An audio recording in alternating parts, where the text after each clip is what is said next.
Je m'appelle Anthony. J'ai 32 ans. Et la semaine dernière, au somptueux mariage de mon propre frère, ma mère m'a regardé dans les yeux et m'a dit que je ne valais pas une assiette. Avant que je vous raconte comment je suis parti avec un chèque de 10 000 € et les ai laissés hurler dans l'allée, dites-moi d'où vous regardez dans les commentaires. Je les lis absolument tous. Vous savez, il y a un silence particulier qui s'installe dans une pièce quand quelque chose de vraiment embarrassant se produit. Ce n'est pas un silence calme. C'est un silence bruyant, lourd, qui pèse sur vos tympans. J'ai ressenti ce silence au milieu d'une foule de 300 personnes. Ça a commencé au moment où je suis sorti du taxi. Le lieu était le domaine Whitmore à Greenwich, Connecticut. Si vous n'êtes jamais allé à Greenwich, imaginez un endroit où l'herbe est entretenue avec des ciseaux à ongler où l'air sent la vieille fortune et le jugement. Ce n'était pas juste un mariage. C'était un couronnement. Mon frère Julian épousait Isabella Whitmore. Les Whitmore sont le genre de famille qui a un blason sur leur papier à lettres et des bâtiments à leur nom dans les universités. Ma famille était à l'aise, mais nous n'étions pas ça. Mon père, Richard, était un cadre intermédiaire avant de prendre sa retraite. Et ma mère, Catherine, a passé toute sa vie à essayer de convaincre le monde qu'elle est plus importante qu'elle ne l'est. Pour elle, ce mariage était le Super Bowl. C'était son avènement. J'ai ajusté ma cravate dans le reflet de la vitre du taxi. J'avais dépensé une bonne partie de mon salaire pour ce costume. C'était un costume bleu marine de chez Brooks Brothers, taillé sur mesure pour être parfait. Je voulais être à la hauteur. Je voulais les rendre fiers. Mon Dieu, même dire ça maintenant me fait passer pour un idiot. Mais quand on est le mouton noir, ou peut-être juste le mouton invisible, on n'arrête jamais vraiment d'essayer d'être vu. L'allée était un défilé de richesses. J'ai regardé une Rolls-Royce vintage s'arrêter devant moi, puis une Ferrari rouge vif, puis une Porsche Cayenne. Les voituriers sprintaient dans tous les sens comme s'ils participaient aux Jeux Olympiques. J'ai payé mon chauffeur de taxi, un type nommé S, qui avait passé l'heure de route depuis le Queens à me parler de sa sciatique. Bonne chance, gamin, m'a dit S en sortant. Ne laisse pas les riches te mordre. J'ai serré, S, ai-je dit. J'ai remonté le chemin de gravier vers l'entrée principale. C'était spectaculaire, je dois l'admettre. Des roses blanches partout. Un quatuor à cordes jouant quelque chose qui ressemblait à du Vivaldi. C'était parfait. À l'entrée, il y avait une lourde table en chêne tenue par deux jeunes femmes avec des iPads et des casques. On aurait dit qu'elles gardaient l'entrée du Pentagone. Derrière elles se tenait un agent de sécurité qui avait l'air de mâcher des cailloux au petit déjeuner. Je me suis approché de la table en souriant. Non, a demandé l'une des femmes. Elle n'a pas levé les yeux. Anthony Palmer, ai-je dit. Frère du marié. J'ai ajouté cette dernière partie avec un peu de fierté. Après tout, j'étais le frère. Ça devait bien compter pour quelque chose, non? Le doigt de la femme a plané sur l'iPad. Elle a fait défiler. Puis elle s'est arrêtée. Ses sourcils se sont froncés. Elle a regardé sa collègue. Puis elle a levé les yeux vers moi et son expression a changé. Ce n'était plus accueillant. C'était plein de pitié. Oh, a-t-elle dit. Monsieur Palmer, c'est ça? Elle n'a pas pris la pile de badges plastifiés dorés qui se trouvaient sur la table. Ces badges avaient les noms des invités imprimés en calligraphie. Au lieu de cela, elle a cherché sous la table. Elle a sorti un bac en plastique. À l'intérieur se trouvaient quelques badges gris sur des cordons bon marché. Tenez, a-t-elle dit en m'en tendant un. Je l'ai pris. Il semblait fragile dans ma main. J'ai regardé le texte. Invité à accès limité. C'était tout. Pas de nom, pas de numéro de table, juste, invité à accès limité, dans une police sans serif grasse qui semblait appartenir à un panneau d'avertissement d'entrepôt. Je suis désolé, ai-je dit en riant nerveusement. Je pense qu'il y a une erreur. Je suis le frère de Julian. Le témoin. Enfin, pas le témoin, mais de la famille. La femme s'est mordu la lèvre. Elle a regardé par-dessus mon épaule, évitant mon regard. J'ai des instructions strictes, monsieur. C'est le bon badge pour vous. Des instructions de qui? De la mère du marié. Mon estomac s'est noué. Comme si j'avais avalé une pierre. Ma mère? Oui, monsieur. Elle a été très précise. Je suis resté là, tenant ce morceau de plastique gris, tandis qu'un couple derrière moi, des amis des Whitmore, attendait clairement avec impatience. L'homme portait un smoking qui coûtait probablement plus cher que ma voiture. Excusez-moi, a dit l'homme. Nous sommes en retard. Je me suis écarté, hébété. J'ai accroché le badge à mon revers. Il jurait horriblement avec le costume bleu marine. On aurait dit une étiquette de prix sur un article en solde. J'ai franchi le portail, la tête me tournant, accès limité. Qu'est-ce que ça voulait même dire? N'avais-je pas le droit d'utiliser les toilettes? N'avais-je pas le droit de respirer l'air? J'ai aperçu ma mère près de la fontaine. Catherine Palmer était dans son élément. Elle portait une robe couleur champagne qui scintillait sous le soleil de l'après-midi. Ses cheveux étaient coiffés en un chignon haut, rigide de laque. Elle tenait salon avec un groupe de femmes qui semblaient toutes partager le même chirurgien plastique. Elle m'a vu. Son sourire n'a pas vacillé, mais ses yeux. Ses yeux sont devenus froids. Elle s'est excusée et a glissé vers moi. Elle ne m'a pas serré dans ses bras. Elle n'a pas dit « Tu es élégant, Anthony ». Elle a tendu la main et a tapoté le badge gris sur ma poitrine. « Rentre ça dans ta veste pendant les photos », a-t-elle chuchoté. Sa voix était basse, un sifflement que seul moi pouvais entendre. « Maman, qu'est-ce que c'est ?» ai-je demandé en brandissant le badge. La fille à l'entrée a dit. « Baisse la voix », a-t-elle cassé, souriant à un serveur qui passait. « Nous sommes au domaine Whitmore, Anthony.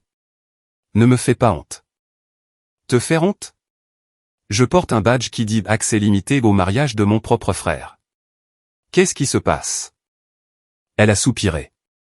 Le genre de soupir qu'on adresse à un bambin qui n'arrête pas de demander pourquoi le ciel est bleu. Elle m'a pris le bras et m'a tiré derrière une grande escultée, à l'abri des regards des invités principaux. Écoute, Anthony, a-t-elle dit. Ce mariage, c'est un événement très complexe. Les Whitmore ont beaucoup d'obligations. Des partenaires commerciaux, des politiciens, des gens très importants pour l'avenir de Julian. D'accord, ai-je dit. Et l'espace est limité. Extrêmement limité. La tente de réception a une capacité strictement limitée. Les codes de sécurité incendie, tu sais. Je l'ai dévisagé. Les codes de sécurité incendie. Oui. Donc, nous avons dû faire des coupes difficiles. J'ai senti le sang quitter mon visage. Des coupes. Maman, je suis le frère du marié. Je sais, a-t-elle dit en me tapotant le bras avec dédain. Et c'est pourquoi tu es là pour la cérémonie. Nous ne voudrions pas que tu manques les vœux. C'est la partie importante, n'est-ce pas? L'union spirituelle. Mais le badge, ai-je dit. Qu'est-ce que accès limité veut dire? Elle a regardé autour d'elle pour s'assurer que personne n'écoutait. Puis elle s'est penchée vers moi. Ça veut dire pas d'assiette, Anthony. J'ai cligné des yeux. Pardon? Ça veut dire que tu n'as pas de place au dîner, a-t-elle dit, sa voix factuelle. Tu peux rester pour le cocktail. Bien sûr, il y aura plein de hors-d'œuvre, mais quand la réception commencera, tu devras. Eh bien, te faire discret. Je ne pouvais plus parler. Mon cerveau essayait de traiter le niveau de manque de respect. Pas d'assiette, pas de place. Tu as échangé ma place, ai-je réussi à articuler. Pour qui? Un type avec qui Julian travaille.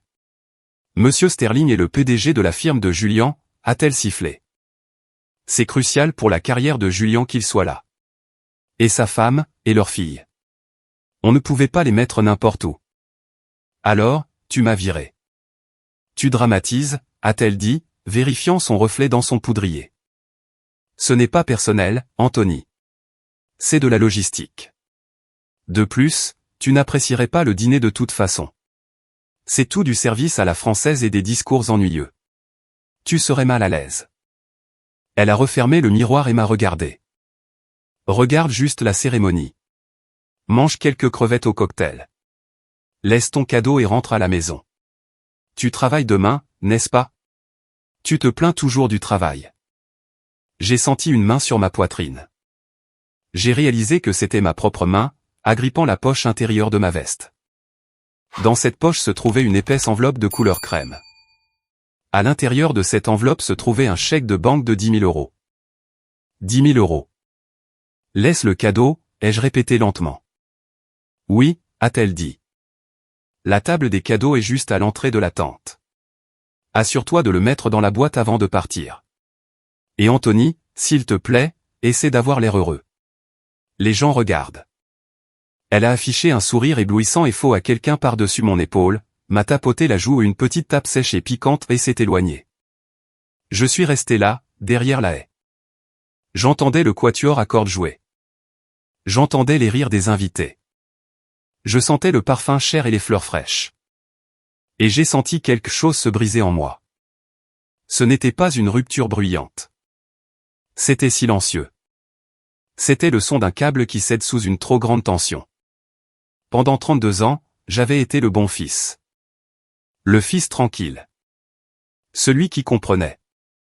Celui qui s'effaçait. Mais en touchant le contour de ce chèque dans ma poche, j'ai réalisé quelque chose. Je n'étais pas seulement un invité avec un accès limité à un mariage. J'étais un invité avec un accès limité à cette famille. Et j'en avais fini de payer le droit d'entrée. Pour comprendre pourquoi je ne me suis pas simplement retourné pour partir sur le champ, il faut comprendre l'histoire. Il faut comprendre que dans la maison Palmer, il y avait une hiérarchie. Ce n'était pas subtil. C'était gravé dans la pierre. Au sommet, il y avait Julian, l'enfant en or, le prince. En bas, il y avait moi, Anthony, le rechange, le second choix. Julian a 3 ans de plus que moi. Dès sa naissance, il ne pouvait rien faire de mal. Il était beau, athlétique et charmant de cette manière superficielle que les adultes adorent. J'étais plus calme, studieux, un peu maladroit. Mon père, Richard, n'était pas méchant. Il était juste absent. Même quand il était dans la pièce, il n'était pas vraiment là. Il voulait une vie tranquille. Et la meilleure façon d'avoir une vie tranquille était de donner à Catherine exactement ce qu'elle voulait. Si Catherine disait que Julian avait besoin de nouveaux crampons, Julian avait les meilleurs crampons. Si Catherine disait qu'Anthony n'avait pas besoin de tuteur parce qu'il n'était tout simplement pas académique, alors Anthony n'avait pas de tuteur.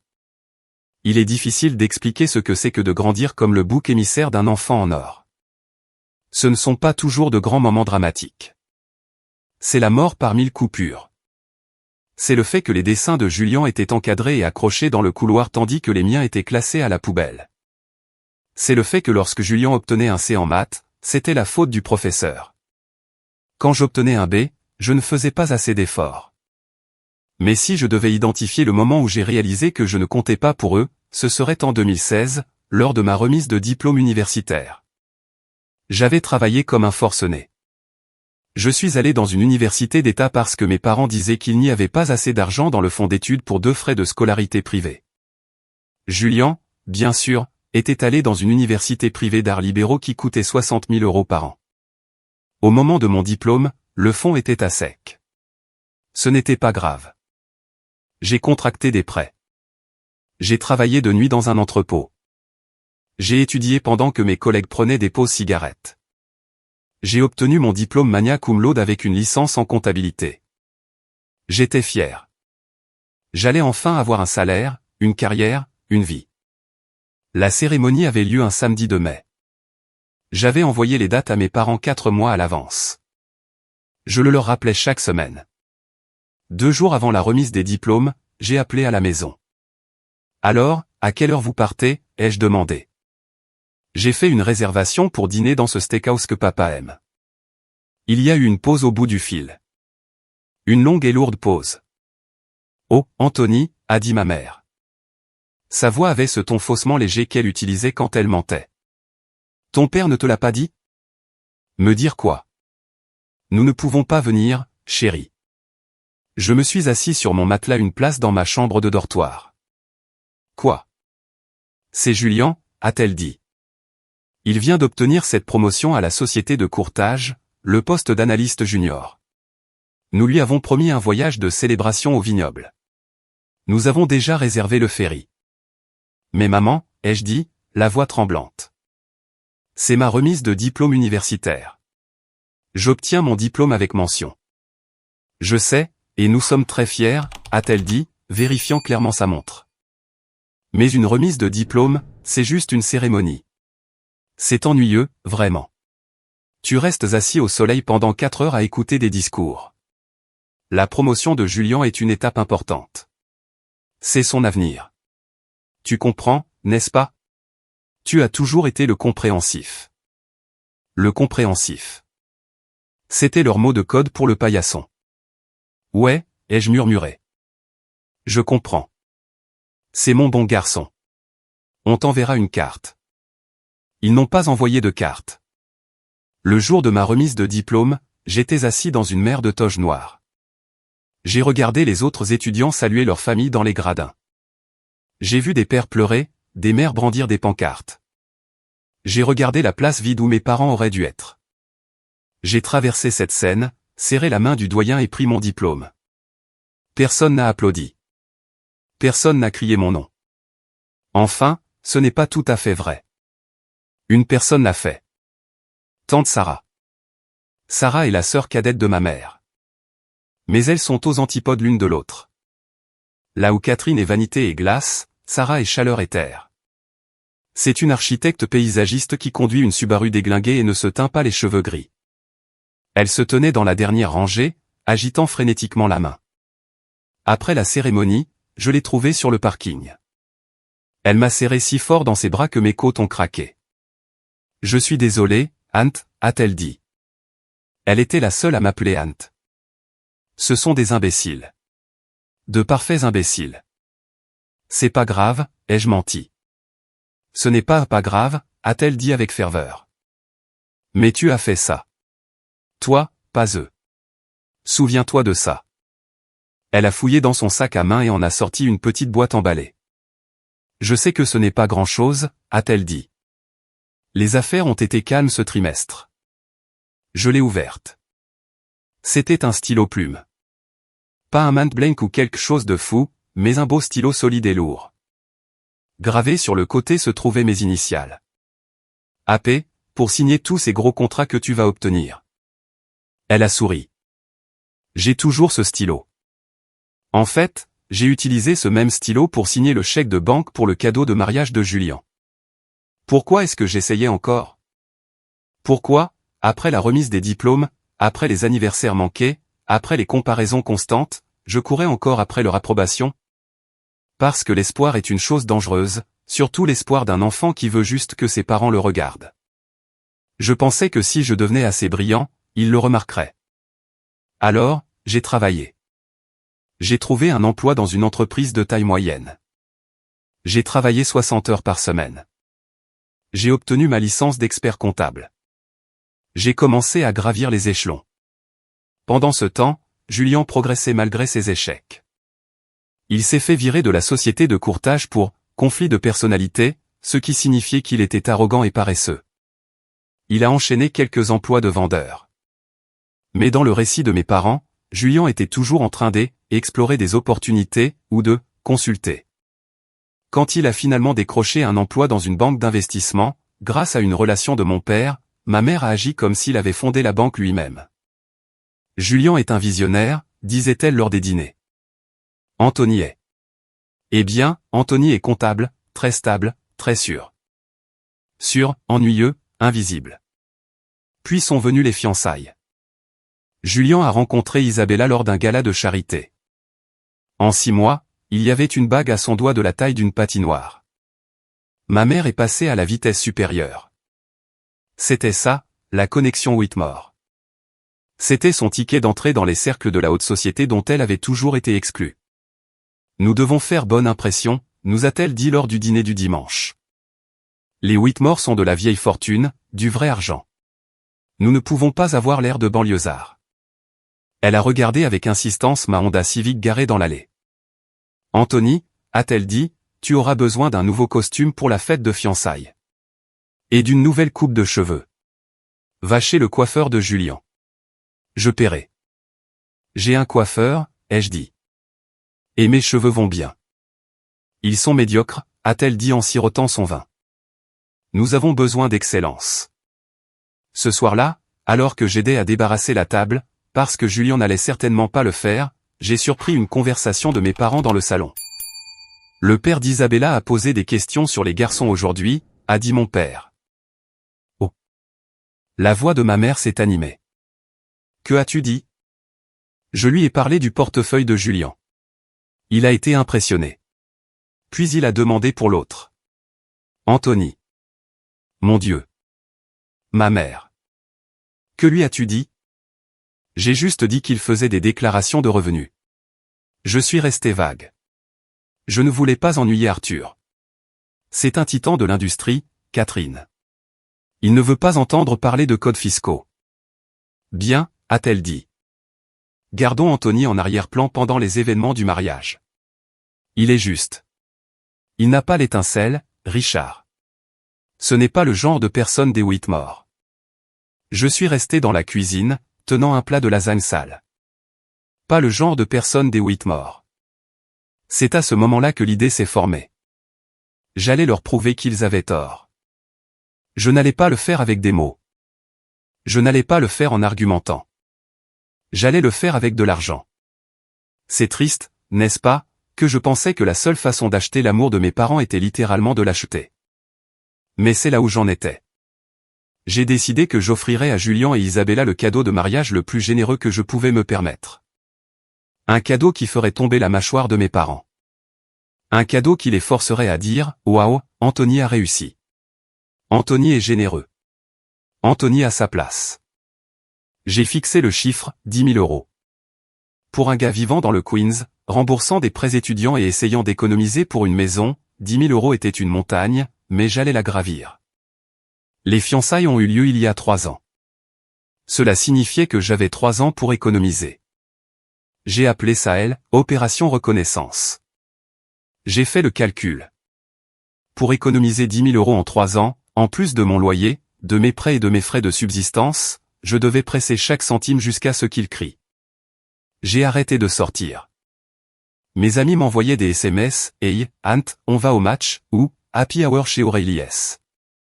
Je répondais, « Je peux pas, boulot ». Je ne mentais pas. J'ai pris un deuxième emploi. Le jour, j'étais comptable principal, gérant des audits. La nuit et le week-end, je faisais de la comptabilité en freelance pour de petites entreprises. Je faisais les impôts pour des plombiers, des fleuristes, des graphistes indépendants. Quiconque avait besoin de remplir un formulaire Schedulce, j'étais leur homme. Ma vie est devenue un flou de feuilles de calcul. Je vivais de nouilles instantanées et de sandwichs au beurre de cacahuète. J'ai annulé mes services de streaming. J'ai annulé mon abonnement à la salle de sport et j'ai commencé à courir dans le parc, gratuitement. Mes chaussures, une belle paire d'Oxford que je portais au bureau, ont développé un trou dans la semelle. Au lieu d'en acheter de nouvelles, j'ai découpé un morceau de carton d'une boîte de céréales et je l'ai mis à l'intérieur. Je remplaçais ce carton tous les matins. Je me souviens d'une nuit d'hiver en rentrant du métro. Il neigeait et la gadoue s'infiltrait à travers le carton dans ma chaussure. Mes orteils étaient gelés, engourdis. J'étais épuisé. Mes yeux brûlaient d'avoir fixé des écrans pendant 14 heures. J'ai regardé la vitrine d'une agence de voyage. Il y avait une affiche pour un complexe hôtelier au Mexique. Seulement 900 € pour une semaine. J'avais 4 000 € sur mon compte d'épargne pour le mariage à ce moment-là. J'aurais pu y aller. J'aurais pu réchauffer mes orteils gelés dans le sable. Mais j'ai pensé au visage de ma mère. J'ai pensé au regard qu'elle portait à Julien. Ce regard d'adoration. Je voulais ce regard. Juste une fois. Je suis passé devant l'agence de voyage et je suis rentré chez moi pour manger un autre bol de ramen. Pendant que je m'affamais, la machine de planification du mariage consumait tout sur son passage. Ma mère était obsédée. Elle était constamment au téléphone avec des organisateurs, des fleuristes et des traiteurs. Elle dépensait l'épargne retraite de mon père comme si c'était de l'argent de Monopoly. Nous payons pour le dîner de répétition, a-t-elle annoncé fièrement. Et les fleurs, et l'orchestre. Les Whitmore couvrent le lieu et le traiteur, bien sûr, mais nous devons faire notre part. Faire notre part signifiait apparemment vider leur compte de retraite individuel. Environ 6 mois avant le mariage, les choses ont commencé à devenir bizarres. Ça a commencé par une discussion sur la contribution familiale. J'étais en visite chez mes parents pour Pâques. Nous étions assis dans le salon. Julien était là, tapotant sur son téléphone, faisant probablement semblant de conclure une affaire. Alors, a dit ma mère en joignant les mains. Le mariage approche. Ce sera l'événement de la saison. Eleanor Whitmore m'a dit que le gouverneur pourrait venir. C'est super, maman, ai-je dit. Nous préparons un cadeau familial pour le couple, a-t-elle dit en me regardant. Ton père et moi leur donnons un acompte pour une maison dans le Westchester. Nous pensions que ce serait bien si nous présentions un seul gros chèque de la part de la famille Palmer. J'ai fait une pause. Un seul gros chèque. Oui. Donc, quoi que tu prévois de donner, tu peux simplement le virer sur mon compte et je l'ajouterai au total. De cette façon, ça a l'air plus substantiel. J'ai vu le piège immédiatement.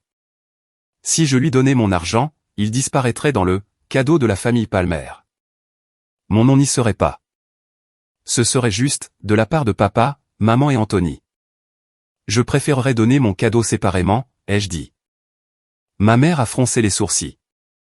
Anthony, ne sois pas difficile. C'est plus propre comme ça.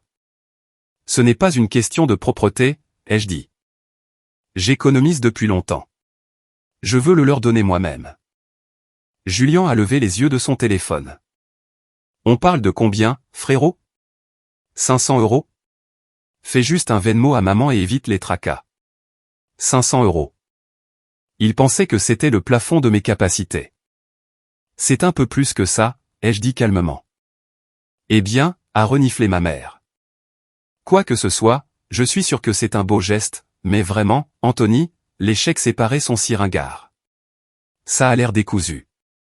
Je le donne séparément, maman. C'est ma décision finale. Elle m'a fusillé du regard. Bien. Fais comme tu veux. Ne nous embarrasse juste pas avec quelque chose de bon marché. Je n'ai rien dit. J'ai juste touché la poche où je gardais mon reçu de banque. 9 200 €. Presque là.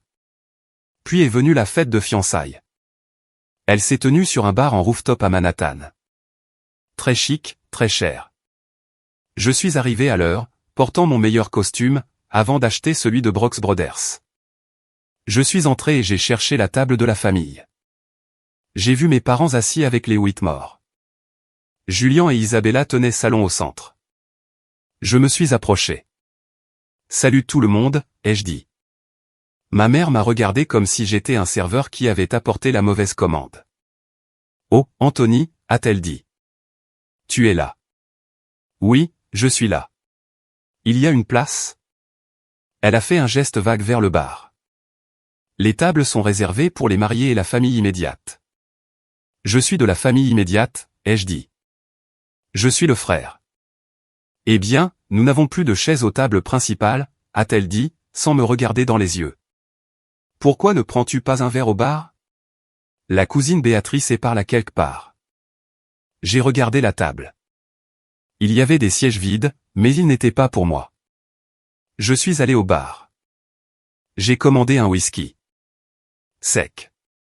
Je suis resté là et j'ai regardé ma famille rire et trinquer avec les Whitmore. J'ai regardé mon père taper dans le dos de Monsieur Whitmore. J'ai regardé ma mère s'extasier devant la bague d'Isabella. J'étais assez proche pour entendre, mais assez loin pour être invisible. Monsieur Whitmore a demandé, alors, Julien, ton frère, quelle est sa spécialité? Julien a ri. Anthony? Sa spécialité, c'est de compter ses sous. Le gars conduit toujours une Civic de 2010. Je n'arrête pas de lui dire de changer, mais tu sais, certaines personnes manquent juste d'ambition. La table a ri. Mon père a ri. Ma mère a ri le plus fort. J'ai serré mon verre si fort que j'ai cru qu'il allait se briser. Manquer d'ambition. Je travaillais 2 emplois. Je construisais un portefeuille. J'économisais 10 000 € pour te les donner, espèce de connard arrogant. J'avais envie d'aller là-bas et de lui jeter mon verre au visage. J'avais envie de crier. Mais je ne l'ai pas fait, parce que je jouais encore la carte de la patience. Je me suis dit, attends jusqu'au mariage. Attends que je remette ce chèque. Alors ils verront. Alors ils devront me respecter. J'ai fini mon verre, je l'ai posé sur le comptoir et je suis sorti. Personne n'a remarqué que j'étais parti. Ce soir-là, je suis rentré chez moi et j'ai viré les derniers 800 € sur mon compte d'épargne. Le solde indiquait 10 000 €. J'ai fixé l'écran. J'avais réussi. J'ai ressenti un mélange de fierté et de nausée. J'avais l'argent. J'avais le billet. Mais alors que j'étais allongé dans mon lit cette nuit-là, écoutant les sirènes à l'extérieur de ma fenêtre, une pensée s'est glissée dans mon esprit. Une pensée sombre et froide. Et si ce n'était pas assez? Et si rien n'était jamais assez? J'ai repoussé cette pensée. Ça devait être assez. 10 000 € était une somme d'argent importante. C'était un acompte sur une voiture. C'était une partie d'une hypothèque. C'était du respect sous forme de papier. Je suis allé à la banque le lendemain et j'ai obtenu le chèque de banque. Je l'ai tenu dans mes mains. Il semblait lourd. Pas physiquement, mais métaphoriquement. Il portait le poids de 3 ans de fêtes manquées, d'orteils froids et de dîners solitaires. J'ai acheté une carte épaisse de couleur crème. J'ai écrit un message à l'intérieur. Chers Julien et Isabella, je vous souhaite une vie de bonheur. Avec amour, Anthony. Simple, chic. J'ai scellé l'enveloppe. J'étais prêt. Du moins, c'est ce que je pensais. La semaine du mariage a été chaotique. La conversation de groupe, qui incluait mes parents, Julien et moi, explosait d'horaires, de codes vestimentaires et de demandes de dernière minute de ma mère. Essayage de la robe de la mère du marié à 14 h. Tout le monde doit être sur le lieu du mariage à 10 h samedi pour les photos. Julien, assure-toi de récupérer les alliances. J'ai remarqué qu'aucune tâche ne m'était assignée. Habituellement, le frère du marié Ed va chercher les invités à l'aéroport, aide à l'installation. Rien. J'étais traité comme un invité lointain. Puis est venu le dîner de répétition. Il était prévu pour le vendredi soir dans un restaurant italien exclusif de Greenwich. J'avais demandé l'après-midi de congé. J'avais fait presser mon costume. Le jeudi après-midi, j'ai reçu un SMS de ma mère. Salut, Anthony. Juste pour te prévenir. Le dîner de répétition de demain est strictement réservé aux mariés et aux parents. Très intime. Donc, tu as la soirée de libre. Profite d'une soirée libre en ville. J'ai regardé mon téléphone. Les mariés. Cela signifiait les demoiselles d'honneur et les garçons d'honneur. Julien avait 6 garçons d'honneur. C'étaient tous ses frères de fraternité ou des copains de travail, des gars qu'il connaissait depuis quelques années. Ils étaient invités. Pas moi. J'ai appelé ma mère immédiatement. Maman, tu ne peux pas être sérieuse, ai-je dit quand elle a répondu. Anthony, je suis en pleine réunion avec le fleuriste, a-t-elle dit, agacée. Tu me désinvites du dîner de répétition. Je suis le seul frère du marié. Ce n'est pas une désinvitation, Anthony. Tu n'as jamais été techniquement sur la liste. C'est un petit lieu. Nous devons donner la priorité aux personnes qui ont un rôle dans la cérémonie. Alors, Brad de la fraternité a un rôle, mais pas moi. Brad est un garçon d'honneur. Il se tient aux côtés de Julien. C'est le protocole. Je devrais être un garçon d'honneur. Maman, pourquoi ne suis-je pas un garçon d'honneur? Oh, arrête. Nous en avons discuté. Julien voulait ses amis. C'est son jour. N'en fais pas une affaire personnelle. Je n'en fais pas une affaire personnelle. Je demande pourquoi je suis exclu d'un événement familial. Ce n'est pas un événement familial. C'est une répétition. Tu n'as rien à répéter. Tu es juste assis dans le public. Écoute, je dois y aller. Les arrangements d'Hortensia sont mauvais. Je te vois samedi. Ne sois pas en retard. Elle a raccroché. Je me suis assis sur ma chaise de bureau, fixant l'écran noir de mon téléphone. Ma collègue, Sarah, une autre Sarah, a roulé sa chaise vers moi. Ça va, Anthony? Tu as l'air d'avoir envie de vomir. Je vais bien, ai-je dit. Juste des histoires de famille. Ce soir-là, ma tante Sarah m'a appelé. Ant, a-t-elle dit. Sa voix était basse. Sérieuse. Je dois te dire quelque chose. Qu'est-ce qu'il y a, tante Sarah? Je viens de raccrocher avec ta mère. Elle se vantait de la façon dont elle a géré la liste des invités. Ouais, je sais. Je ne suis pas invité à la répétition. C'est pire que ça, Ant. Elle parlait du plan de table de la réception. Mon estomac s'est serré. Quoi à ce sujet? Elle a dit. Elle a dit qu'elle t'avait déplacé. Déplacé où? Au fond. Elle n'a pas dit exactement, mais elle a dit, j'ai résolu le problème Anthony. Ce sont ses mots. Le problème Anthony. J'ai senti un frisson glacial. Je suis un problème. Elle craint que tu interagisses avec les invités importants des Whitmore. Elle pense que tu vas, je ne sais pas, les ennuyer ou avoir l'air pauvre. C'est maladif, Anthony, honnêtement. Si j'étais toi, je n'irais pas. Je dois y aller, ai-je dit. J'ai le cadeau. Je dois leur montrer. Chérie, cet argent. Ils ne le méritent pas. Tu le sais, n'est-ce pas?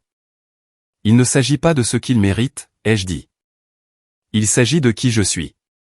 Je ne vais pas les laisser m'effacer. D'accord, a-t-elle soupiré.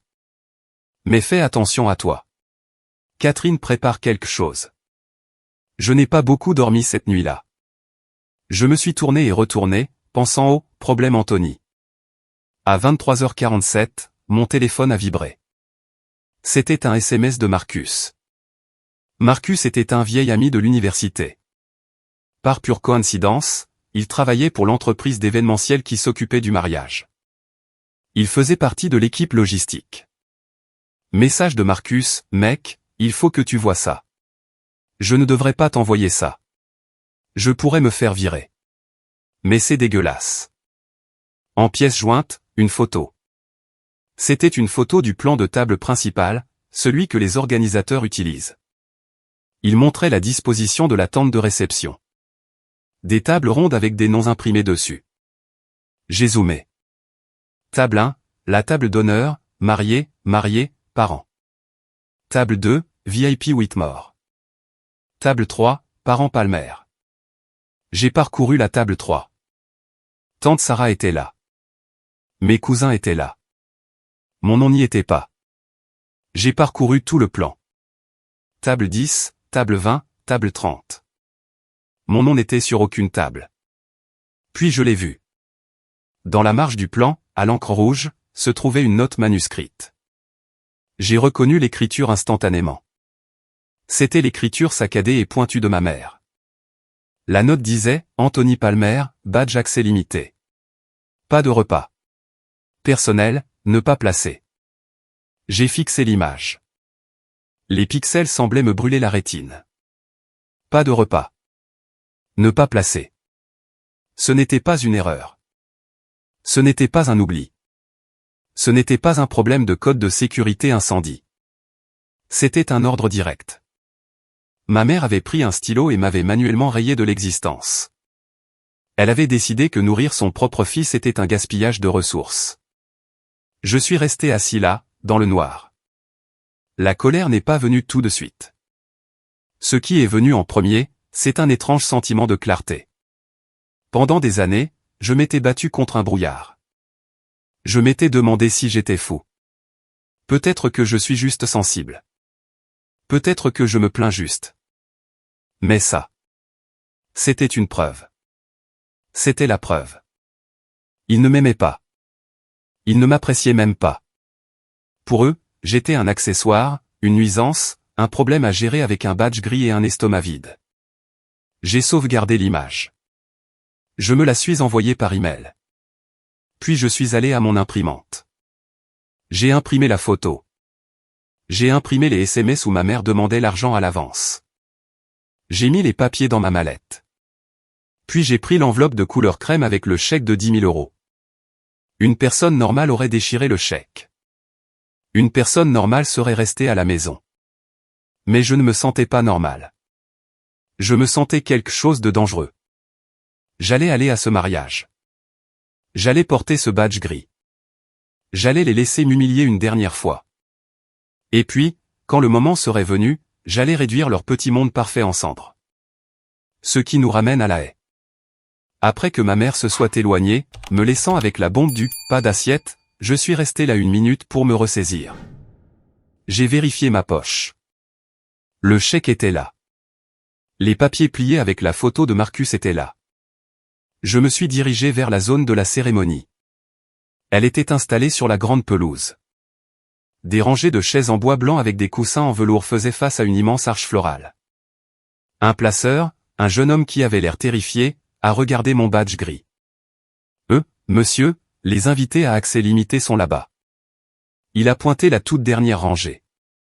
Derrière la dernière rangée de chaises en bois, il y avait une petite ligne de chaises pliantes en métal, du genre de celles qu'on voit à une réunion de parents d'élèves.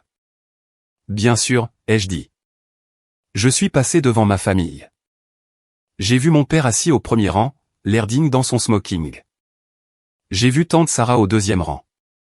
Elle s'est retournée, m'a vu, et ses yeux se sont écarquillés. Elle m'a fait signe de venir m'asseoir à côté d'elle.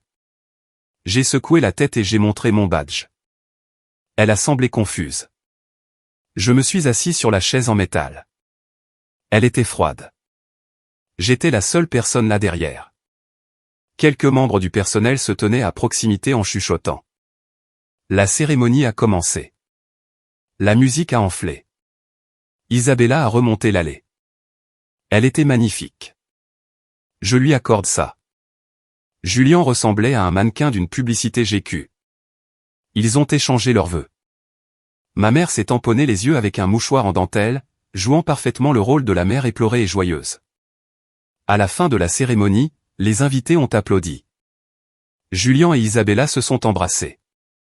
Ils ont redescendu l'allée, rayonnant, tandis que les invités se dirigeaient vers la tente de réception. Une immense structure lumineuse avec des lustres suspendus au plafond. Je me suis levé. J'ai rejoint le flot de la foule. Je voulais voir jusqu'où je pouvais aller. À l'entrée de la tente, il y avait un point de contrôle. Le même agent de sécurité de l'entrée principale était là. Il a arrêté un couple devant moi, a vérifié leur badge doré et a souri. Bienvenue, table 14. Puis il m'a vu. Il a vu le badge gris. Il s'est placé devant moi, bloquant le passage. Il n'a pas souri. Monsieur, a-t-il dit. Cette zone est réservée aux invités avec un accès doré. Je veux juste déposer mon cadeau, ai-je dit en levant l'enveloppe. La table des cadeaux est à l'intérieur, a-t-il dit. Je peux le prendre pour vous. Non, ai-je dit. Je dois le mettre dans la boîte moi-même. Il a de la valeur. Il a hésité. Je ne peux pas vous laisser entrer, monsieur. Ordre strict. Juste à ce moment-là, ma mère est apparue. Elle avait rôdé près de l'entrée, saluant les VIP. Elle a vu l'agitation et s'est précipitée. Anthony, a-t-elle sifflé. Qu'est-ce que tu fais? Je t'ai dit de partir. J'essaie de donner mon cadeau, maman, ai-je dit fort. Quelques têtes se sont tournées. Baisse la voix, a-t-elle dit. Donne-le au garde. Il le mettra. Je veux voir la réception, maman. Je veux voir où je ne suis pas assis. Tu fais une scène, a-t-elle dit, ses yeux balayant les alentours. Par maintenant. Y a-t-il un problème ici? La voix était froide, autoritaire et terrifiante. C'était Eleanor Whitmore. La mère d'Isabella est sortie de la tente. C'était une grande femme aux cheveux argentés et aux yeux qui pouvaient couper du verre. Elle a regardé ma mère, puis le garde, puis moi. Madame Whitmore, a balbutié ma mère, son visage devenant rose. Aucun problème. Juste. Mon fils Anthony était sur le point de partir. Il ne se sent pas bien. Je me sens très bien, ai-je dit. Eleanor a regardé mon badge. Ses yeux se sont plissés. Accès limité. Je ne savais pas que nous avions différents niveaux d'invités. C'est juste de la logistique, a dit ma mère, transpirant maintenant. Ça veut dire que je n'ai pas de repas, ai-je dit. J'ai regardé Eleanor droit dans les yeux. Ma mère m'a retiré de la liste du traiteur pour faire de la place aux partenaires commerciaux de Julien. La foule autour de nous avait cessé de bouger. Le silence était de retour, ce silence lourd et suffocant. Est-ce vrai, Patricia, a demandé Eleanor, utilisant le prénom légal de ma mère. Elle détestait le prénom Patricia. Bien sûr que non, a menti ma mère. Anthony est confus. Il a été sous beaucoup de stress. J'ai la note, ai-je dit. J'ai fouillé dans ma poche et j'ai sorti le papier plié. La photo que Marcus m'avait envoyée. Je l'ai dépliée. C'est le plan de table, ai-je dit en le brandissant pour qu'Eleanor et les 20 personnes à proximité puissent le voir. C'est ton écriture, maman. L'invité recevra un badge d'accès limité. Pas de repas. Ne pas placer. Ma mère est devenue blême. Elle ressemblait à un fantôme.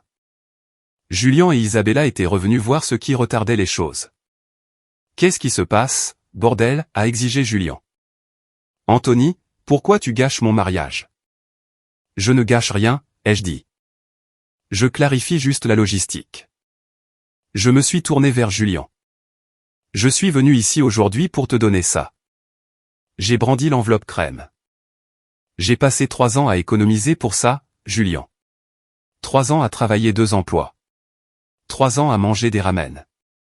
3 ans à porter du carton dans mes chaussures. J'ai ouvert l'enveloppe. J'ai sorti le chèque. 10 000 €. Un hoquet de surprise a parcouru la foule. 10 000 €, c'est beaucoup d'argent, même pour les gens riches, mais pour un raté comme moi, c'était une déclaration. Je voulais prouver que j'étais assez bien, ai-je dit, la voix tremblant légèrement maintenant. Je voulais acheter ma place dans cette famille. Mais j'ai réalisé quelque chose aujourd'hui. En étant debout dans la dernière rangée avec les chaises pliantes. J'ai regardé mon père, qui se tenait derrière ma mère, fixant ses chaussures. Lâche. On ne peut pas acheter ce qui n'est pas à vendre, ai-je dit. Et votre respect, votre amour. Ce n'est pas que je ne peux pas me le permettre. C'est que c'est de la contrefaçon. Ce n'est pas réel. Je me suis tourné vers Eleanor. Madame Whitmore, je m'excuse pour la perturbation. Vous avez une belle maison. Puis j'ai regardé ma mère. Tu voulais la place. Tu l'as eue. Tu voulais économiser de l'argent sur une assiette. Tu l'as économisé. J'ai brandi le chèque une dernière fois. Et vous n'aurez pas besoin de ça. J'ai plié le chèque et l'ai remis dans ma poche. Anthony, a hurlé ma mère. Ce n'était pas un cri sophistiqué. C'était un hurlement guttural de cupidité. C'est pour le couple. Tu ne peux pas le reprendre. Regarde-moi faire, ai-je dit. Tu voles ton frère, a crié Julien en s'avançant agressivement. Eleanor Whitmore s'est interposée entre nous. Elle a posé une main sur la poitrine de Julien. Arrête, a-t-elle commandé. Elle a regardé ma mère avec une expression de pur dégoût. Patricia, a dit Eleanor, sa voix glaciale. Vous avez refusé une place à votre propre fils au mariage de son frère tout en attendant un cadeau de 10 000 € de sa part. C'était un malentendu, a sangloté ma mère. C'était de la cruauté, a dit Eleanor. Et les Whitmore ne tolèrent pas la cruauté. Elle s'est tournée vers moi. Allez-y, Anthony, a-t-elle dit doucement. Gardez votre argent. Achetez-vous quelque chose de bien. Vous méritez mieux que ça. Merci, ai-je dit. Je me suis retourné. La mère d'invité s'est écartée pour moi. J'ai descendu le chemin de gravier blanc, passé les Rolls-Royce, passé les roses. Je n'ai pas regardé en arrière. J'ai marché vite. Mon cœur battait dans ma poitrine comme un marteau-piqueur. L'adrénaline inondait mon système. Je me sentais étourdi, pris de vertige, mais incroyablement puissant. J'ai atteint le portail principal. Mon chauffeur de taxi, S, n'était pas allé loin. Il était garé un peu plus bas sur la route, en train de manger un sandwich. Je lui avais dit d'attendre au cas où, mais je ne pensais pas être de retour en 20 minutes. Je lui ai fait signe. Il s'est approché. Déjà de retour, a-t-il demandé en mâchant. La nourriture était si mauvaise. Je ne suis pas resté pour la nourriture, ai-je dit en ouvrant la portière. Roulez. Roulez, c'est tout. Attends. J'ai entendu crier. J'ai regardé en arrière vers le domaine. Julien courait le long de l'allée. Il sprintait, les pans de son smoking flottant dans le vent. Il avait l'air ridicule. Anthony, arrête. S m'a regardé dans le rétroviseur. Vous voulez que je m'arrête? J'ai hésité. Une partie de moi voulait le laisser sur place, mais une autre partie, celle qui avait besoin de clore le chapitre, voulait entendre ce qu'il avait à dire. Donnez-lui une seconde, ai-je dit. Julien a atteint la voiture, à bout de souffle. Son visage était rouge. Il a attrapé la poignée de la portière. Qu'est-ce qui ne va pas chez toi, bordel, Alta-Teil? Tu as la moindre idée de ce que tu viens de faire? J'ai économisé 10 000 €, ai-je dit calmement. Tu as humilié maman. Tu m'as humilié. Eleanor est furieuse. Elle menace d'annuler les toasts de la réception. Papa fait des palpitations. Pas mon problème, Julien. Pas ton. Nous sommes une famille. On ne fait pas ça à sa famille. J'ai ri. C'était un son sec et rauque. Famille, ai-je dit. Une famille te donne une place à table. Une famille ne te donne pas un badge gris qui dit accès limité. Une famille n'aurait pas ton nom à l'encre rouge. Je n'étais pas au courant pour le badge, a-t-il menti. Je pouvais dire qu'il mentait. Ses yeux se sont déplacés vers la gauche. Ne me mens pas, ai-je dit. Tu savais. Tu sais toujours ce que maman fait. Tu t'en fichais juste parce que ça t'arrangeait. Tu voulais le PDG là-bas. Tu voulais le prestige. J'étais juste le sacrifice. Écoute, a-t-il dit, changeant de ton. Il est passé en mode vendeur. Réparons ça. Reviens. Donne le chèque. Fais un petit discours d'excuse. Dis que tu étais ivre ou quelque chose comme ça. On peut arranger ça. Je m'assurerai que tu aies une place. On ajoutera une chaise à la table d'honneur. Je l'ai dévisagé. Il pensait vraiment que j'étais si pathétique. Il pensait qu'il pouvait claquer des doigts et que je rentrerais dans le rang. Tu ne comprends vraiment rien, ai-je dit. Je ne négocie pas pour une place, Julien. Je quitte la table. Anthony, s'il te plaît, a-t-il dit, le désespoir s'insinuant dans sa voix. Isabella pleure. Son père pose des questions sur mes finances. Il pense. Il pense que nous sommes des monstres. Eh bien, ai-je dit en remontant la vitre. Si le chapeau te va, mets-le. Anthony, n'ose pas partir. Anthony. Allez-y, ai-je dit à SS à appuyer sur l'accélérateur. Le taxi a démarré en trombe, laissant mon frère debout dans un nuage de poussière, paraissant de plus en plus petit dans le rétroviseur. Mon téléphone a commencé à sonner immédiatement. Maman, maman, papa, maman. J'ai regardé l'écran s'allumer. Je n'ai pas répondu. Puis mon père a laissé un message vocal. J'ai attendu 1 minute, puis je l'ai écouté. Anthony. Sa voix semblait faible, tremblante. Ta mère est inconsolable. Elle est par terre dans la suite nuptiale. Tu dois revenir. Tu dois réparer ça. Pourquoi dois-tu toujours être si difficile? Reviens juste et excuse-toi. S'excuser. Il voulait que je m'excuse. Il n'a pas demandé si j'allais bien. Il n'a pas demandé ce que ça faisait d'être traité comme une ordure. Il voulait juste que le bateau arrête de tanguer. Il voulait retrouver sa vie tranquille. J'ai senti le dernier lien se rompre. Ce cordon invisible qui lie un enfant à ses parents, peu importe à quel point ils sont abusifs, il s'est brisé. Je lui ai répondu par SMS. 2 mots. C'est fini. Puis j'ai bloqué son numéro. J'ai bloqué maman. J'ai bloqué Julien. Je me suis adossé au siège. J'ai pris une profonde inspiration. L'air dans le taxi sentait le vieux cuir et le désodorisant au pain. Mais pour moi, il sentait la liberté. J'ai touché ma poche. Le chèque était toujours là. Où allons-nous, a demandé S. Queens, ai-je dit. Ramenez-moi à la maison. Compris, patron. J'ai regardé par la fenêtre la campagne du Connecticut défiler, les murs de pierre, les pelouses manucurées, le monde dont je n'avais jamais eu le droit de faire partie. C'était fini. Le jeu était terminé. Je n'étais plus le rechange. Je n'étais plus l'invité à accès limité. J'étais Anthony. Et j'avais 10 000 € et une toute nouvelle vie à commencer. Le silence qui a suivi mon départ n'était pas vide. Il était lourd, comme l'air avant un orage. Mais pour la première fois de ma vie, je n'étais pas celui qui se tenait sous la pluie. Je la regardais à distance de sécurité. J'ai passé les premières 24 heures dans mon appartement du Queens. Téléphone éteint, store baissé. J'ai dormi. Je ne veux pas dire que j'ai fait une sieste. Je veux dire que j'ai dormi 14 heures d'affilée. Le genre de sommeil profond, comateux, que votre corps exige quand il a fonctionné au cortisol et à l'adrénaline pendant 3 décennies.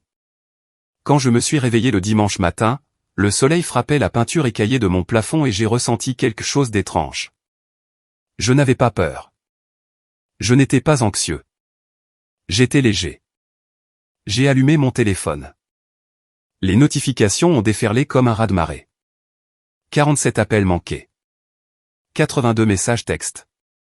Maman, Anthony, décroche. C'est une urgence. Maman, tu es égoïste. Papa, ta mère est malade. Appelle-nous. Julien, tu dois réparer ça. Eleanor parle de revoir le fond en fiducie. Appelle-moi maintenant. Je les ai parcourus, détachés, comme si je lisais le script d'un feuilleton que je ne regardais plus. Je n'ai pas répondu. Je n'ai pas ressenti le besoin de m'expliquer. C'était l'ancien Anthony. Le nouvel Anthony avait un chèque de 10 000 € dans son portefeuille et une colonne vertébrale en acier. Le lundi matin, je suis entré dans ma banque. C'était la même agence où j'ai déposé chaque centime supplémentaire pendant 3 ans. La même caissière, Madame Gable, était là. C'était une gentille dame qui me donnait toujours une sucette même si j'étais un homme de 32 ans. Monsieur Palmer, a-t-elle souri. Déjà de retour? Je pensais que vous aviez retiré ce gros chèque pour un mariage. C'est ce que j'ai fait, ai-je dit en glissant l'enveloppe crème sur le comptoir. Changement de plan, Madame Gable. Le mariage a dépassé le budget. Elle m'a regardé, confuse, puis a ouvert l'enveloppe. Elle a vu le chèque. Oh, mon Dieu, a-t-elle dit. Vous voulez le redéposer? Oui, s'il vous plaît. Elle a tapé sur son clavier, la machine a vrombit. Elle a tamponné le dos du chèque. Annulé. J'ai fixé ce mot. Annulé. C'était magnifique. Cela signifiait que le contrat était rompu. Cela signifiait que l'obligation avait disparu. Et Madame Gable, ai-je dit. J'aimerais transférer ceci sur un compte d'épargne à haut rendement. Je pense à économiser pour un acompte. Pour moi. Cela semble être une merveilleuse idée, a-t-elle rayonné. Sortir de cette banque, voir mon solde de retour à 5 chiffres, était mieux que n'importe quelle séance de thérapie. Je me suis acheté un café chic, un latte au lait d'avoine qui coûtait 7 €, et je n'ai ressenti aucune culpabilité. Ce soir-là, tante Sarah est passée. Elle a apporté de la nourriture chinoise à emporter et une bouteille de vin. Elle avait l'air épuisée mais suffisante. Raconte, ai-je dit en lui tendant un verre. Que s'est-il passé après mon départ? Sarah a pris une longue gorgée de vin et a souri. Oh, Anthony, c'était biblique. C'était les noces pourpres sans les épées. Elle m'a tout raconté. Apparemment, après la disparition de mon taxi, Eleanor Whitmore n'a pas laissé tomber. Elle a emmené mes parents et Julien dans un salon privé à l'intérieur du domaine. Sarah n'était pas dans la pièce, mais la porte était mince, et Eleanor a une voix qui porte. Elle les a détruits, a dit Sarah en prenant une boulette. Elle a dit à Catherine qu'une famille qui traite son propre sang comme des ordures n'est pas une famille avec laquelle elle veut faire des affaires. Elle a vraiment utilisé le mot affaire. Elle sait que Catherine voit ce mariage comme une transaction. Et Julien, ai-je demandé. Julien a essayé de rejeter la faute sur un malentendu avec l'organisatrice du mariage. Eleanor a fait venir l'organisatrice dans la pièce. L'organisatrice leur a montré l'email de ta mère. Celui qui confirmait le badge d'accès limité. Julien est resté silencieux. Est-ce qu'on les a laissés manger, ai-je demandé en plaisantant à moitié. La réception a continué, a dit Sarah. Mais l'ambiance était morte. La moitié des invités chuchotaient à propos du frère qui était parti. Catherine a passé toute la nuit dans les toilettes à pleurer, ou à faire semblant de pleurer pour obtenir de la sympathie. Richard est juste resté assis à la table d'honneur à boire du scotch comme si c'était de l'eau. Et Isabella, pauvre fille. Elle a regardé Julian comme si elle ne l'avait jamais vu auparavant. Elle restera avec lui, cependant, ai-je dit. Peut-être. Sarah a haussé les épaules. Mais la dynamique du pouvoir a changé. Les Whitmore savent exactement qui sont les Palmer maintenant. Ils ne sont plus la respectable famille de banlieue. Ils sont les arrivistes qui affament leur propre fils. Ce genre de tâche ne part pas avec du champagne. Entendre ça m'a donné une satisfaction sombre. Je ne voulais pas que leur vie soit ruinée. Pas vraiment. Je voulais juste qu'ils ressentent une fraction de la petitesse que j'avais ressentie toute ma vie. 2 semaines plus tard, la deuxième tuile est tombée. Ou plutôt, la deuxième porte s'est ouverte. J'étais au travail, plongé dans un audit complexe pour une entreprise de construction. Mon patron, Monsieur Henderson, a frappé à ma porte. Monsieur Henderson est un homme de peu de mots. Il est de la vieille école, croit au travail acharné, à l'intégrité et au café noir. Palmer, a-t-il dit. Mon bureau. J'ai attrapé mon bloc-notes, mon cœur battant un peu nerveusement. Ai-je foiré l'audit? Je me suis assis en face de son immense bureau en acajou. Il m'a regardé par-dessus ses lunettes. J'ai entendu une rumeur, a-t-il dit. Je me suis figé. Oh mon Dieu, est-ce que ma mère l'a appelé? Elle est assez folle pour appeler mon patron. Une rumeur, ai-je couiné. J'ai joué au golf avec Arthur Whitmore ce week-end, a dit Henderson. Mon sang s'est glacé. Bien sûr, Greenwich est une petite ville pour les gens riches. Arthur m'a raconté une histoire très intéressante sur le mariage de sa fille, a continué Henderson. À propos d'un jeune homme qui s'est défendu contre un traitement assez médiocre. Un jeune homme qui a refusé d'être manqué de respect, même par sa propre famille. J'ai baissé les yeux sur mes mains. Monsieur Henderson, je suis désolé si cela apporte. Arrêtez, a-t-il dit. Il s'est penché en avant. Arthur m'a dit que ce jeune homme, c'était vous. Est-ce vrai? Oui, monsieur. Henderson a hoché la tête lentement. L'intégrité, Palmer, est une denrée rare de nos jours. La plupart des gens auraient ravalé leur fierté juste pour rester sur le testament. Vous êtes parti. Il a ouvert un dossier sur son bureau. Je cherche un nouvel auditeur en chef pour la division Trietta. J'avais besoin de quelqu'un avec du cran, quelqu'un qui peut regarder un client dans les yeux et lui dire que ses chiffres ne collent pas, même quand il hurle. Je pense que je l'ai trouvé. Il a fait glisser un papier sur le bureau. Promotion, auditeur principal en chef, augmentation de 12%, allocation pour une voiture de fonction. Effet immédiat. J'ai regardé le papier, les chiffres étaient flous. Merci, monsieur. Je ne vous décevrai pas. Je sais que non, a-t-il dit. Maintenant, sortez d'ici. Et Palmer, achetez-vous un meilleur costume. Je suis sorti de ce bureau en me sentant pousser des ailes.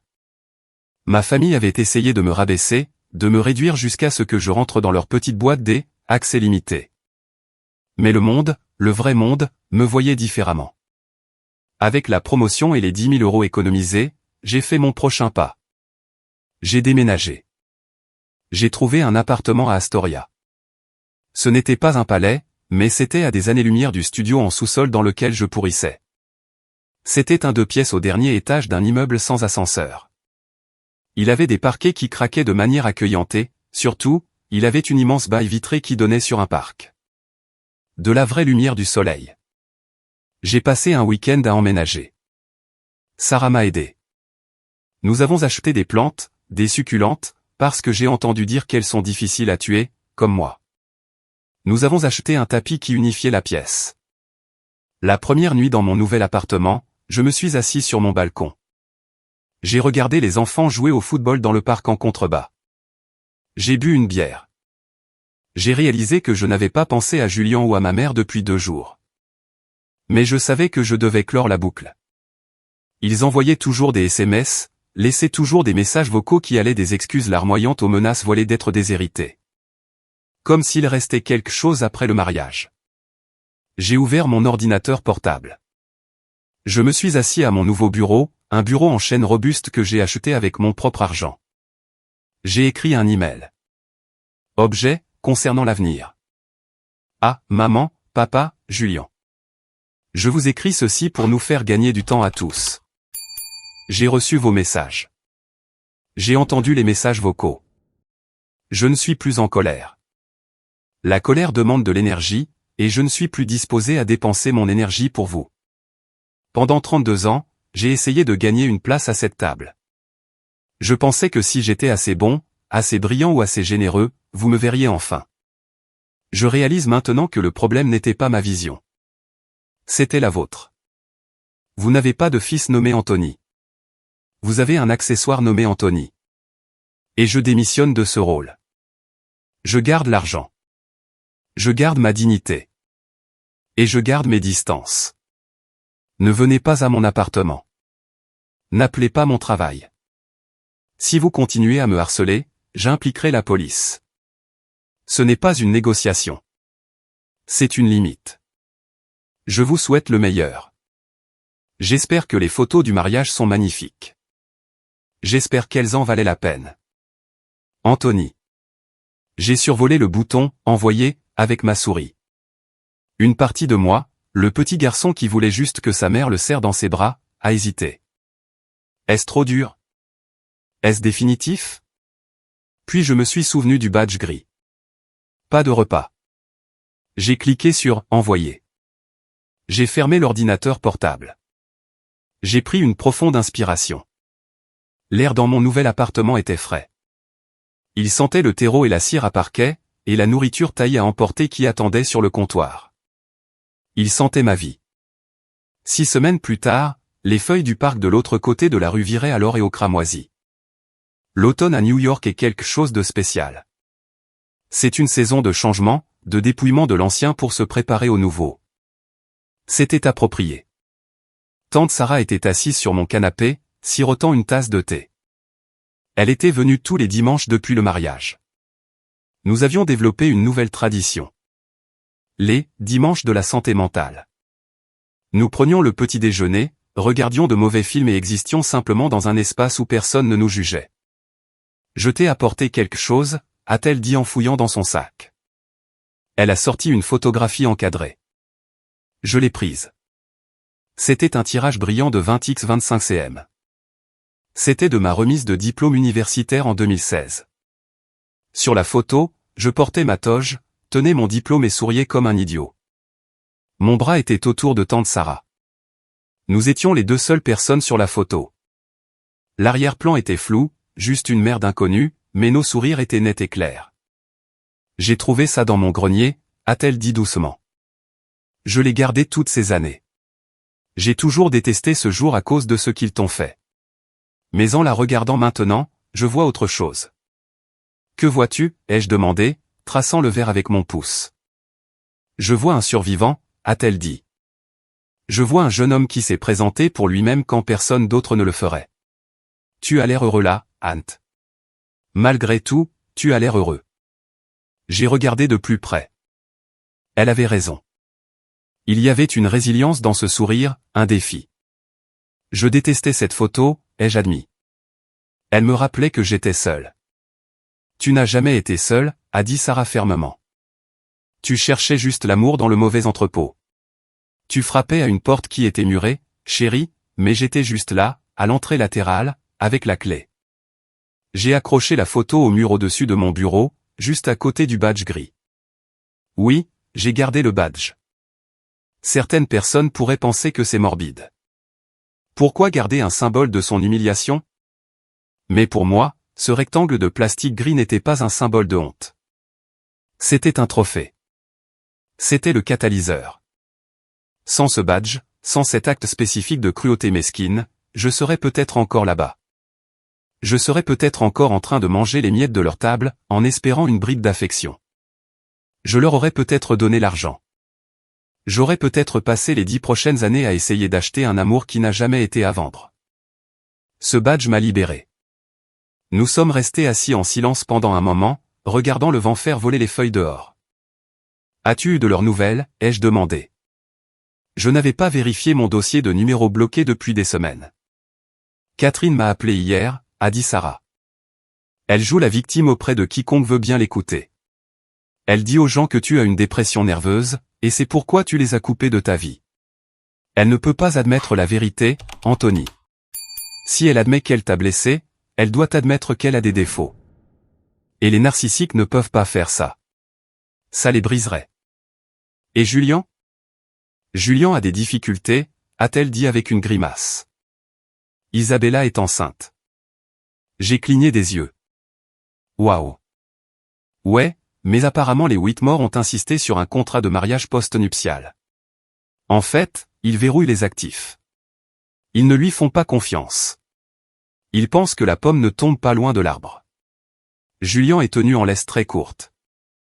J'ai ressenti une pointe de pitié, pas assez pour l'appeler, mais assez pour réaliser qu'être l'enfant en or est sa propre sorte de prison.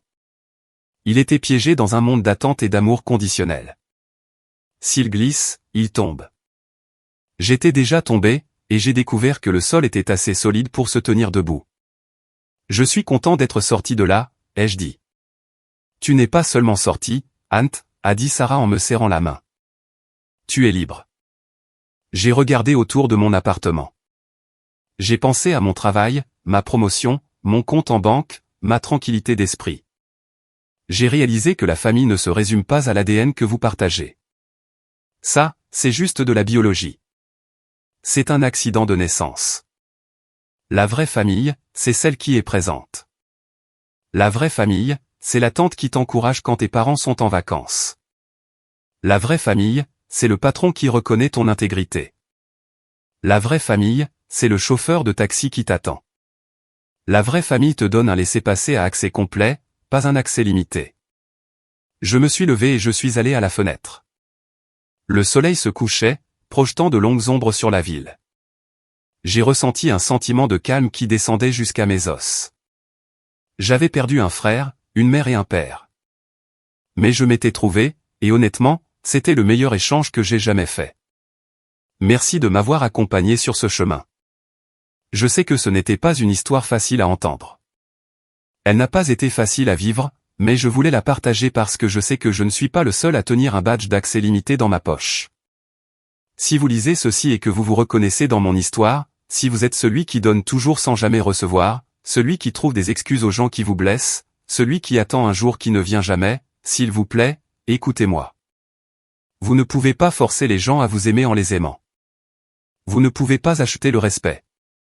Et vous n'êtes pas obligé de vous immoler par le feu pour tenir les autres au chaud, même si ces personnes sont vos parents. Les limites ne sont pas des punitions. Elles sont une protection. Il est acceptable de quitter une table où le respect n'est pas au menu. Il est acceptable de se choisir soi-même. Je veux avoir de vos nouvelles. Quelle est la seule leçon que vous retenez de mon parcours? Ou si vous avez déjà dû vous éloigner d'une famille toxique, comment avez-vous trouvé le courage? Laissez un commentaire ci-dessous avec vos pensées ou tapez simplement le mot « bien » si vous pensez que j'ai fait le bon choix. Votre validation signifie plus que vous ne le pensez. Elle me rappelle que même si j'ai peut-être perdu ma famille biologique, j'ai trouvé une communauté de personnes qui comprennent ce à quoi ressemble la vraie valeur. Prenez soin de vous. Vous valez le prix d'entrée complet.